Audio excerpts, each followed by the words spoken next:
Hello everyone, we are Team 7 in the Leading for Innovation lecture, and we are Team Germany in the simulation game. Now we are going to make a brief introduction of our simulation game's performance. First, our goal is to become a both customer-focused and product leadership company which has a considerable market share and maintains stable sales growth and expands products globally. Our long-term strategy is to focus on the incremental innovation and global markets through the outsourcing and open innovation. As for our SMART goals, firstly, reach 14% of the market share and maintain it up until the final round.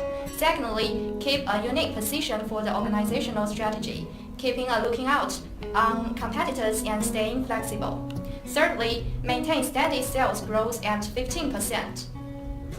Fourthly, customer-focused and product leadership. Finally, expand the product globally. Although we stuck to incremental innovation, our short-term strategies in every round are mixed.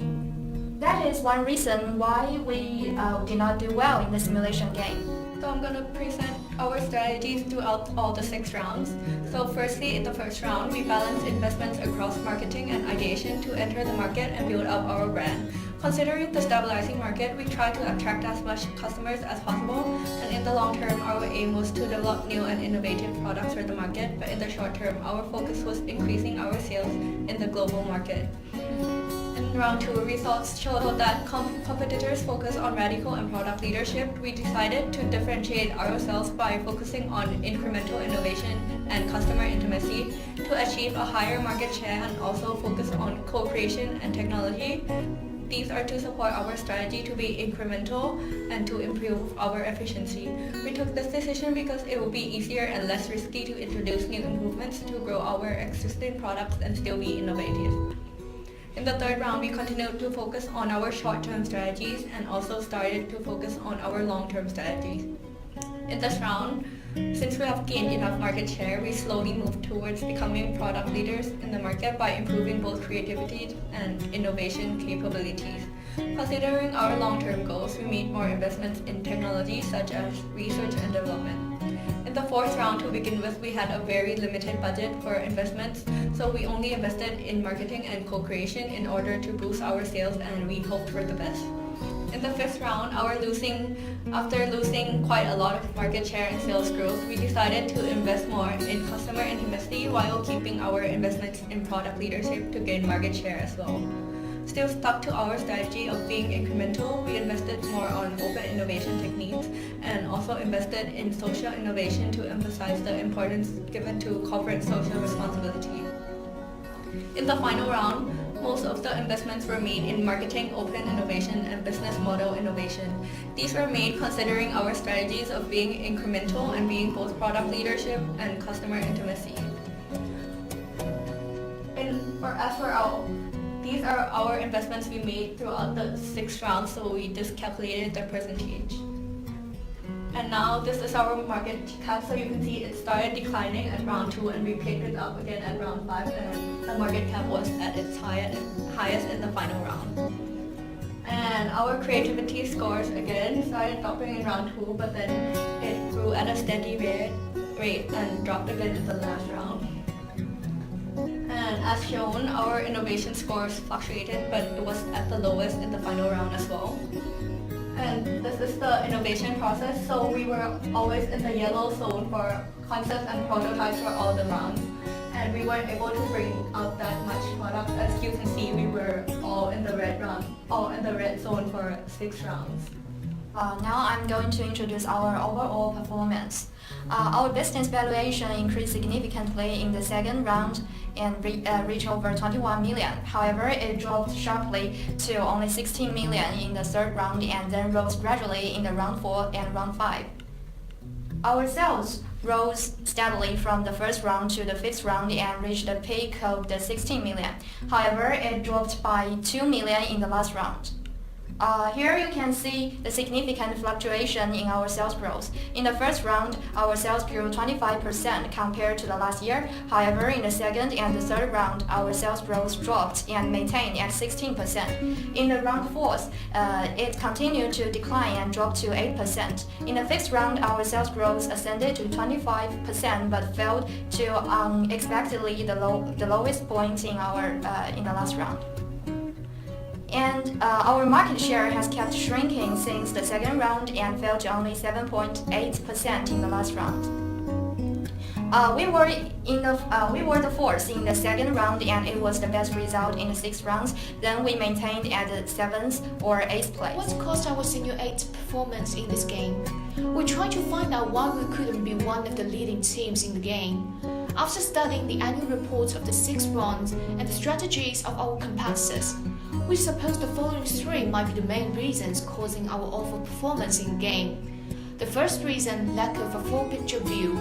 We noticed that those top teams always have a very clear long-term strategy, even though they might change their short-term strategy to better adapt to the economic development. They never forgot making their short-term decisions in line with their long-term goals. Compared with them, our team tends to be a little bit short-sighted, usually ignoring the long term but only focusing on the run ongoing. Moreover, they always keep a hand on economy as well, while we pay little attention to the economic development and the economic forecast. We seldomly considered how economy change and customer confidence change might affect the market, but actually they are very important figures. The second reason, lack of attention to innovation funnel.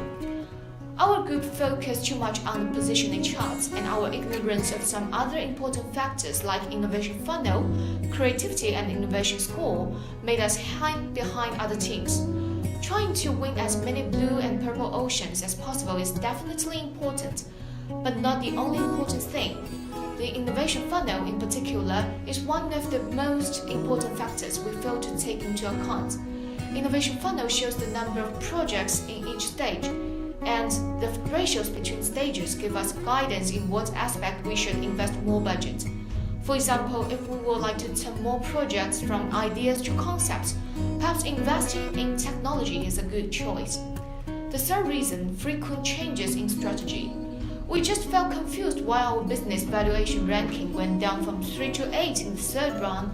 One reason we found might be the strategy change. Actually, we were not sure if this is broadly the reason, but from the tables here, it seems so. Another reason is probably the inconsistent short-term and long-term agenda, also shown in these tables. Actually, there are some other subjective and objective factors affecting our performance. For example, at the beginning of this game, when we were still unfamiliar with the game, we had to decide strategies even if we were puzzled. And when we made some improper decisions in round 3 and performed bad, it was hard for us to become better again because we no longer had enough budget to make changes. So, we think there's 2 main strategies in this game, which are radical and incremental. And as mentioned previously, our overall strategy in this game was to focus on incremental innovation for a global market by having open innovation and outsourcing. So it's hard to determine whether radical or incremental innovation is a better strategy for this game, as there's many factors involved for overall results, like competitive strategies. However, we feel that the game favours radical innovation. Though it carries more risk, it could bring higher sales. This is because radical innovation could lead to a higher innovation percentage score. Now, since the game is sensitive to strategy changes, we would have to continue with incremental innovation, because if we switch to radical there may be issues. But we have 2 main strategies which we could adopt if the game continued. So the first would be to look at finding teams with similar strategies of incremental innovation and form alliances with these teams. The second strategy would be to focus more on product sales. As seen in the business valuation graph, we had very low sales, which were negatively affecting our growth throughout the rounds.